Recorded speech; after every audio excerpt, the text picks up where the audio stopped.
Thank you. Well, good morning.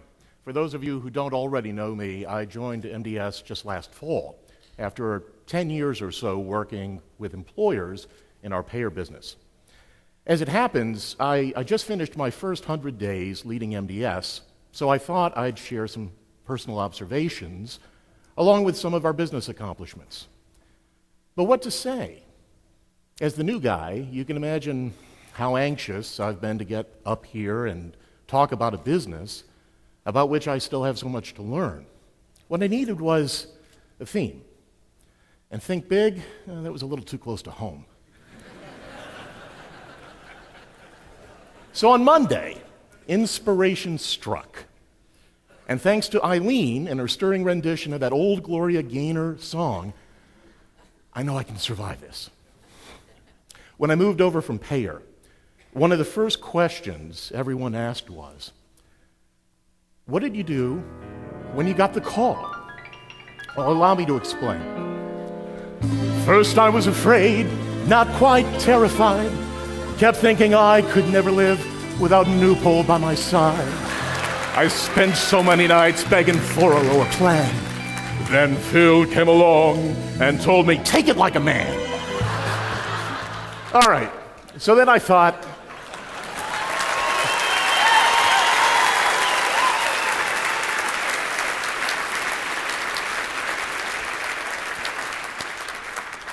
so I realized it wasn't impossible. Sure, MDS has had its ups and downs, but I have learned some important lessons. You see, MDS has been in something of a holding pattern. It's a business that needs just a little TLC to break out. In this regard, it's a business very much like payer several years ago. An aging infrastructure, lower growth, operating and execution challenges, and now we're dealing with it the same way payer did.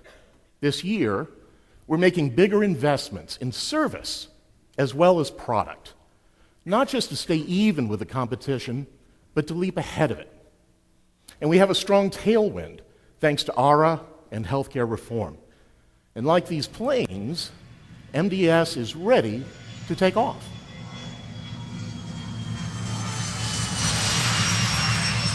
You saw in our video how our data and our people are really helping the healthcare industry improve quality, reduce cost, and increase value. We're even making headlines. Internally, we're putting greater emphasis on collaboration and accountability. For example, we've communicated our strategic and operating goals to every member of the team. We're sharing product roadmaps with clients. We're integrating training and consulting with product support and other services to create a holistic approach to the way we serve clients. And why is this important? Well, we want to offer clients a more rewarding experience. And we can do that only by doing things in ways we've never done them before. And don't forget, Lisa Gray is back. Now she goes by Weldon, but it doesn't change the fact that Prescani got a taste of what it's like to lose a deal. We're doing what it takes to make the competition squeal. So let me give you a few examples of that.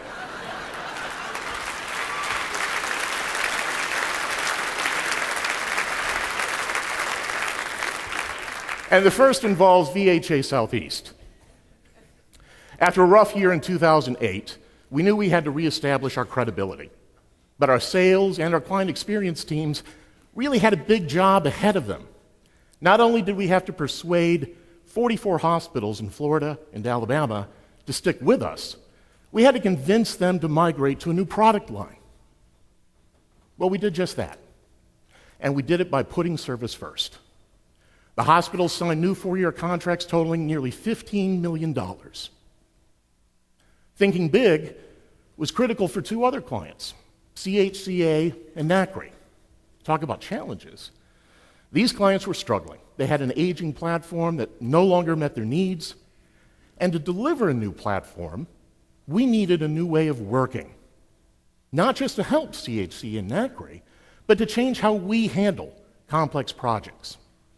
So we pulled in sales, client services, technology, finance, product management, the whole family.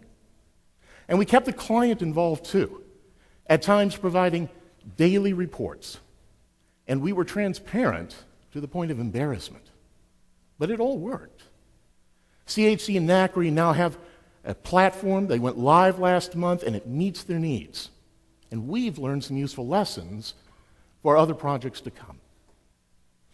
And can you talk about big and not mention Texas? This year we expanded the PDS program for the Texas Hospital Association to cover outpatient in addition to inpatient reporting. And we had a goal of getting 100 hospitals to participate. And we're very proud that we beat that goal. We have 140 signed up and more still coming in. So now you see why we believe we have the skills and fortitude to do much more than just pull through.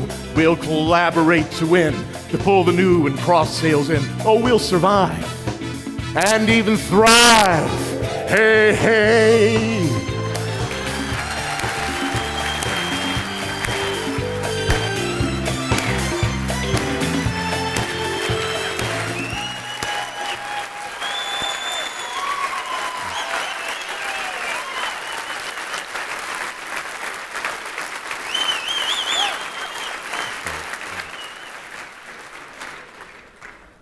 All right. Well. So I'd like to welcome our final presenter of the morning now.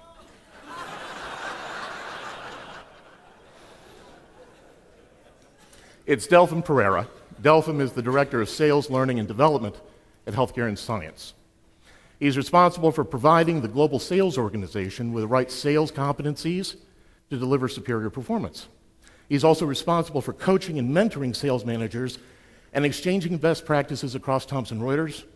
And I understand he's recently made the acquaintance of several within our U.S. Customs Department. So without further ado, Delphine.